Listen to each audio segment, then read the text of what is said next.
Well, every process that we've offered, including the focus wheel, is for the purpose of helping you to go general enough that you stop blocking the signal. Okay. The signal is there for you, but sometimes the details, when you believe something that is flawed, when you believe you are inappropriate, that's a flawed premise and you can't get around it. Your life will keep reflecting things going wrong for you if you believe that you are inappropriate. Yes. It's a flawed premise. Yeah. And as long as you hold that flawed premise, you are blocking the signal of the well-being that you seek. So the more you block it, the more you want it, but the more you want it, the more you block it, and the more you block it, the more you want it. And so you get this tug of war going on between you and you because the energy is moving, but you're not allowing it. And so what a belief is only a thought that you keep thinking. It's only an active vibration. So the question that you want to ask yourself is the belief or the active vibration serving me or hindering me? If it's serving you, the belief feels good when you think it. If it's hindering you, the belief feels bad when you think it. And every process that we've ever offered, and there are many of them and many more coming, is to get you to find some way of going general enough about the subject at hand that you stop blocking your own well-being in the process. So think about the focus wheel. The focus wheel is a process where we encourage you, something has happened and you know that you want something. You know you want it, you're just not getting it. And so you make your statement of desire, and it's irritating even to make that statement of desire because it's a statement of desire that feels bogus because it isn't happening. So you're in a sort of wad of resistance because what you want isn't. There's no evidence of the manifestation of it. So then we encourage you to see the focus wheel like a big clock, so to speak, and write some circles around this, 10 or 12 circles around the outside edge, and make your statement of desire and write that right in the center of your focus wheel. Now you've written it, but you don't believe it. And the evidence that you're living supports the fact that you don't believe it. So the focus wheel is offered in order to help you to let go of that cork, to do something different than what you've been doing. So now we encourage you, the premise of the focus wheel is, you know those merry-go-rounds that are out there in the playground that sometimes the kids had them going so fast that when you tried to get on, it just spun you off in the bushes? But if they would slow it down, you could get on, then you could all speed it up together. Well, the focus wheel is like that. You've got beliefs that are moving so fast that you can't fix them. When you try, you just get spun off in the bushes. It's something that you believe too much. You believe it so much that when you try to change that belief, it doesn't work. There's too much momentum in the unhelpful belief. So the focus wheel was one of the first processes that we offered in helping you to go more general. We weren't calling it that in those days, but we said, try to find something that you already believe that doesn't throw you off in the bushes. So you just start stabbing in the dark a little bit. You just start reaching for something that is about this desire that doesn't throw you off in the bushes. In other words, it doesn't make you wad up in a knot. It fits. When you have a leading edge experience out here as you are having all day, every day, and you come to a new conclusion, all that is receives the benefit of all of that and focuses upon, in satisfying fashion, the expansion of the universe that has taken place because of what you are about. But that brings us to the most important thing that we're wanting to say to you. And that is, don't try to understand those levels of consciousness in the sense, don't try to think the thoughts that the source within you is thinking. Instead, think the thoughts that you are thinking and do your best to align yourself vibrationally with that broader resonance. So let's say that what you are looking for is more financial abundance. And you're not living it, you don't even believe it, but you're willing to play the stupid focus wheel process game because you do believe that some people are benefiting, you do Yes. have some beliefs, Yes. and you do want things to go better. So you think a thought such as, I suppose things could go better for me. Off in the bushes because you don't believe it. I really need a lot of money and I need it fast. Off in the bushes because you don't believe that it's going to come. A lot of people have money. Well, I hate them. Off in the bushes. Off in the bushes you go. So you still haven't found a general enough thought that lets you make a statement and put it on the wheel. You're trying, but you can feel all you've done so far is just aggravate the fact that you're not where you want to be. It's just annoying. So then you say, there are areas of my life where things are going well. You didn't get flung off on the bushes on that one. Not money, off in the bushes you go. There are some things that are going well. So you write, some things are working for me. That felt pretty good. You found a general statement that in that one statement, your vibration softened. You are less resistant than you were before. Which means now you are less resistant than you were before. You have access to thoughts that you didn't have access to before. In other words, in today's conversation, your grid is beginning to fill in with other ideas. So then you think, I remember worrying about such and such and it turned out all right. So maybe things are working out for me. Didn't get thrown off in the bushes again. Now you've got two statements on your wheel. They both felt pretty good. And you are slightly distracted from the fact that you don't have any money. In other words, you feel a little better than you felt. And now you're sort of beginning to pick up some momentum. You've raised your vibration enough that ideas are beginning to flow. You don't feel abundant enough for abundance to avalanche into your experience, but you sure feel better than you felt a little bit ago. So then you say,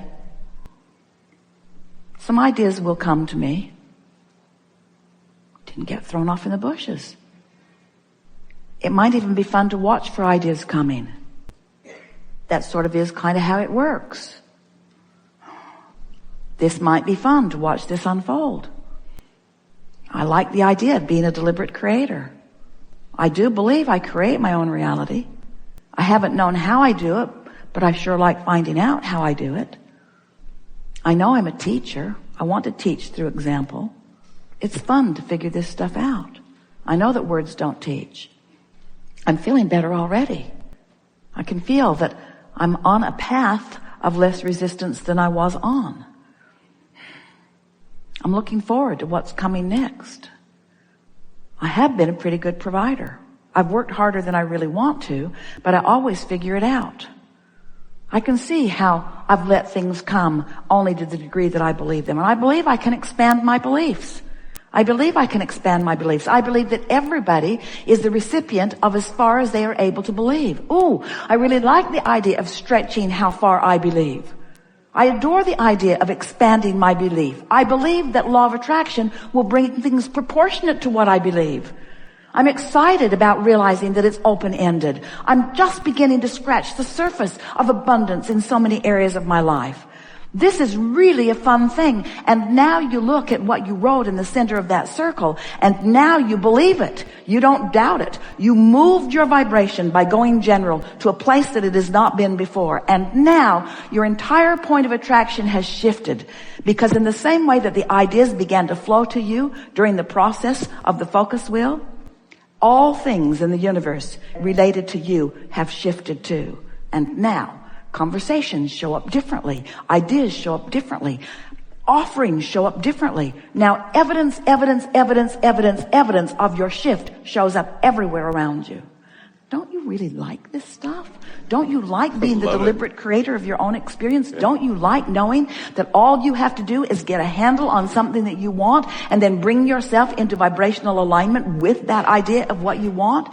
And don't you feel satisfied? Isn't that the only place that worthiness will ever come from? Isn't it necessary for you to decide and achieve before you feel worthy? Don't you want to show yourself that you can achieve the vibrational place in order to allow what the universe has been attempting to give you all along? Don't you love knowing that it's been in your vortex all along and that the cooperative components have already been gathered, and that just now, because you were willing to do this focus wheel and go general, that you became a cooperative component to your own desire, and now you and your desire are coming closer together? We would make more lists of what you want. We would sit with a notebook and we would make lists of things that you want. And we would compound the feeling of alignment by remembering that everything is working out for you. And then we would say things like, it's going to be fun to see how this plays out. It's going to be fun to see how this plays out. Because that attitude, see, that's right where you are. You have complete confidence that it will play out in a pleasing way. Yes. But you have to define how far you are willing to let it go. Because the universe cannot deliver to you beyond the limits of your expectation or your willingness to allow it, you see. So there are two words serve all of you. I want and I'm willing. Those are the two words. I desire this and I'm willing to let that be shown to me. Does that sound odd to you? Not to you. But there are a lot of people who are uncomfortable with desiring.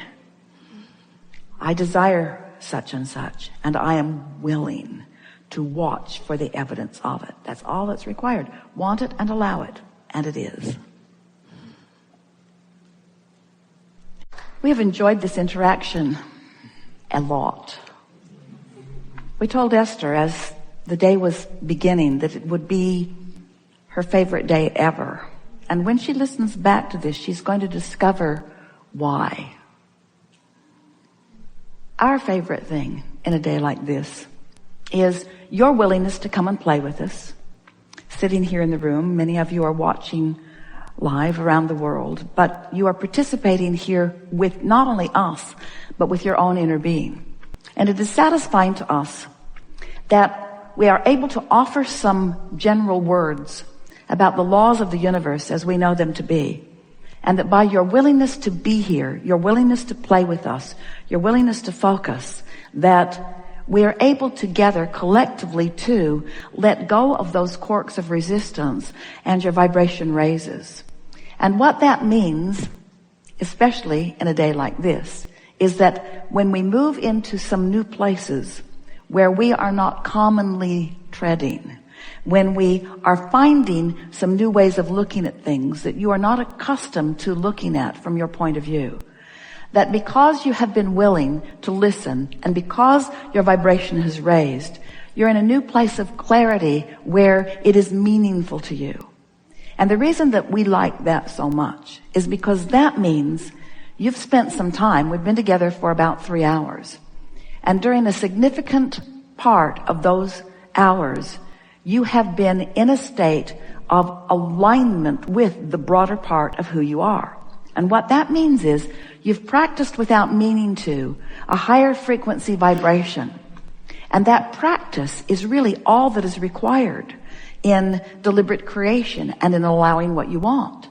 When you have the benefit of finding a piece of music that you like, even though it's usually only 3 minutes long, or finding a book that you're feeling particular resonance with, or you have a new one that you are in love with that you are holding as your object of attention. When you have moments in time where you can focus for periods of time where no resistance enters into the arena for a specific period of time, 17 seconds gets it going, another 17 seconds really adds to it. And when you are able to sustain 68 seconds without resistance entering into the equation, you have moved your vibration significantly. And that's what's happened to several of you on several occasions here today. We talked about the deepest of subjects. We talked about things that matter to you the most. And in all of that, you shifted your vibration significantly. So what that means is, over the next few days, if we were standing in your physical shoes, since we are standing in your physical shoes,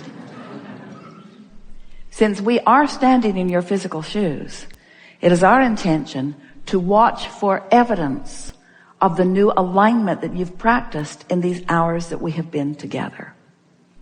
That evidence is going to thrill you. It's also going to buoy you.